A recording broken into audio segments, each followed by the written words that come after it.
साल 1972 में महाराष्ट्र के 3 युवक नामदेव धासले, राजा ढाले और जेवी पवार, इन तीनों ने मिलकर महाराष्ट्र में एक संगठन बनाया, दलित पैंथर। और यह भारत का सबसे पहला आक्रामक दलित युवा आंदोलन बना। अब क्या है दलित पैंथर और पैंथर आंदोलन की कहानी, इस वीडियो में पूरी कहानी को अच्छे से समझते हैं। बाबा साहेब बी.आर. अंबेडकर की कहानी आप जानते ही होंगे, लेकिन 1956 में उनके परिनिर्वाण के बाद दलितों की स्थिति सामान्य नहीं रही।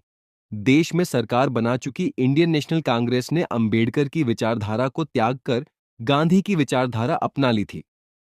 कांग्रेस में रहकर दलितों की आवाज उठाने वाले नेता भी गांधीवादी हो चुके थे और दलितों की आवाज उठाने के लिए कोई मजबूत नेतृत्व नहीं बचा था। ऐसे में दलितों के 2 समूह बन गए थे, जिसमें एक ने कांग्रेस का साथ दिया और दूसरे ने अंबेडकर की विचारधारा को लेकर आगे बढ़ने का रास्ता चुना। कुछ वर्षों बाद अंबेडकरवादी लोग अपने हक की लड़ाई के लिए सड़कों पर उतर आए और यहीं से पैंथर आंदोलन की कहानी की शुरुआत हुई। महाराष्ट्र में दलितों के खिलाफ अत्याचार बढ़ रहे थे। युवा पढ़े लिखे थे और अपने अधिकारों के लिए लड़ने को तैयार थे। अमेरिका में हुए ब्लैक पैंथर पार्टी से प्रेरणा लेकर 1972 में दलित पैंथर की शुरुआत हुई।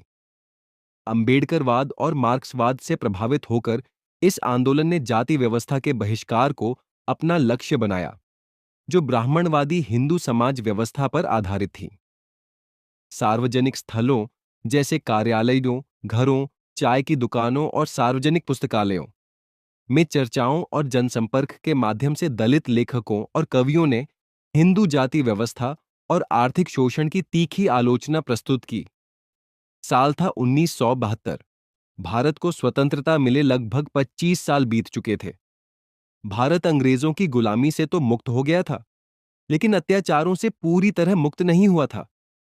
अपनी आबादी के एक बड़े हिस्से के साथ दुर्व्यवहार जारी था। दलित और आदिवासी समुदायों को ऊंची जातियों के हमलों का सामना करना पड़ता था।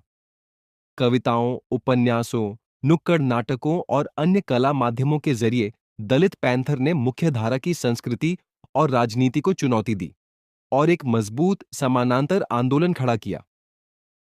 दलित पैंथर आंदोलन की मुख्य मांग थी आरक्षण के कानूनों और सामाजिक न्याय को सही तरीके से लागू करवाना, जाति आधारित असमानता और भौतिक संसाधनों के वितरण में हो रहे अन्याय के खिलाफ लड़ना, दलित महिलाओं के साथ हो रहे दुर्व्यवहार का विरोध करना, भूमिहीन किसान मजदूरों और सभी वंचित वर्गों को उनके अधिकार दिलाना, दलित समाज में शिक्षा का प्रसार करना और उनके खिलाफ हो रहे सामाजिक व आर्थिक उत्पीड़न को रोकना, ये सभी इस आंदोलन के प्रमुख उद्देश्य थे।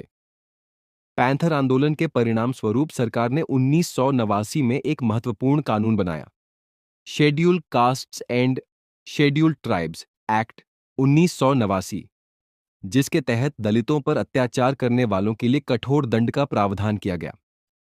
आपातकाल के बाद संगठन को कई चुनौतियों का सामना करना पड़ा।